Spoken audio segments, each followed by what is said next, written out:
Сәлем қыздар, бүгін біз сіздермен өте дәмді үй жағдайында жасалатын донерлерді жасайтын боламыз. Бұл донердің ішіне салатын картошка фридің де рецепті менің алдыңғы видеомда бар. Менің каналыма тіркелмеген болсаңыз тіркеліп, видеомды жіберіп алмас үшін жанындағы қоңырауша белгісін басуды ұмытпаңыздар. Бізге пісірілген тауық еті, картошка фри және де осындай сәбіз салаты. Менің алдыңғы видеомда сәбіз салатының жақсы жасалу жолы бар. Және де балғын қияр, сондай-ақ қызанақ, лаваш, майонез және кетчуп қажет болады. Достар, мен сіздерге видео астына картошка фри мен морковный салаттың жасалу жолын описанияға ссылкасын тастап өтемін. Кіріп, міндетті түрде қарап жасап көріңіздер. Өте дәмді, ойыңыздағыдай болып шығатынына сенімдімін.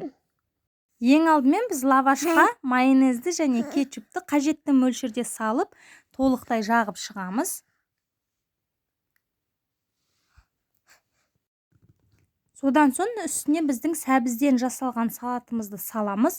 Кейбір кісілер донер жасағанда бұндай сәбізден жасалған салатты салмайды. Ол өз қалауыңыз. Мен осылай көп болғанын қалағандықтан молырақ салдым. Содан кейін үстіне картошка фриді саламыз. Барлық ингредиенттерді көз мөлшерімен өз қалауыңызша керегінше саласыздар. Содан кейін үстіне қиярды саламыз. Және қалауыңызша қызанақты саламыз.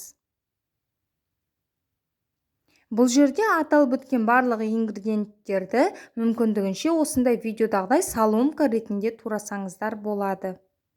Достар, бұл донерлерді заказға өте қымбатқа алғанша үй жағдайында осылай бар заттарыңызбен жасасаңыздар, сіздерде өте әдемі әрі тойымды болып шығады. Міндетті түрде дәл осы рецептімен жасап көріңіздер. Ең соңында мен осылай аздаған тағы да салат салып, сондай-ақ үстіне шамалап майонез жағып шықтым. Осылайша барлығын салып болғаннан соң біз лавашымызды жабатын боламыз. Мінеки видеода көріп тұрғандарыңыздай жабасыздар. Лавашты жапқан кезде барынша тығыз етіп орауға тырысыңыздар. Сол кезде біздің ішіндегі начинкамыз жан-жаққа шашырамай әрі тығыз, тойымды болып жақсы орналасады. Мінеки дәл видеодағыдай осылай орап шығасыздар. Осымен дайын.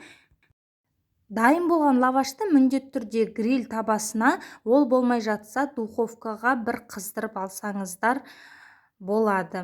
Менде ескі гриль табам болды, мен соған жасап, екі жағын қызартып қуырып алдым.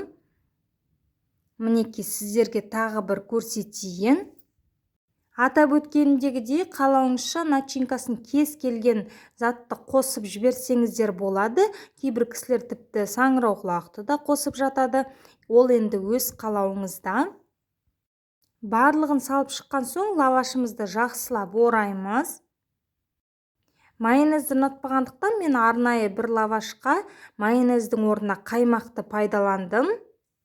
Егер сіздер ПП рецепт қылып жасағыңыз келсе, картошка фриді пайдаланбай, және де майонездің орнына қаймақты пайдаланып жасасаңыздар да болады.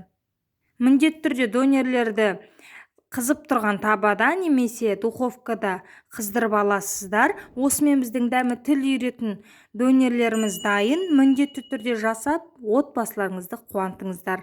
Назарларыңызға рахмет. Сіздермен бірге болған Мөлдір.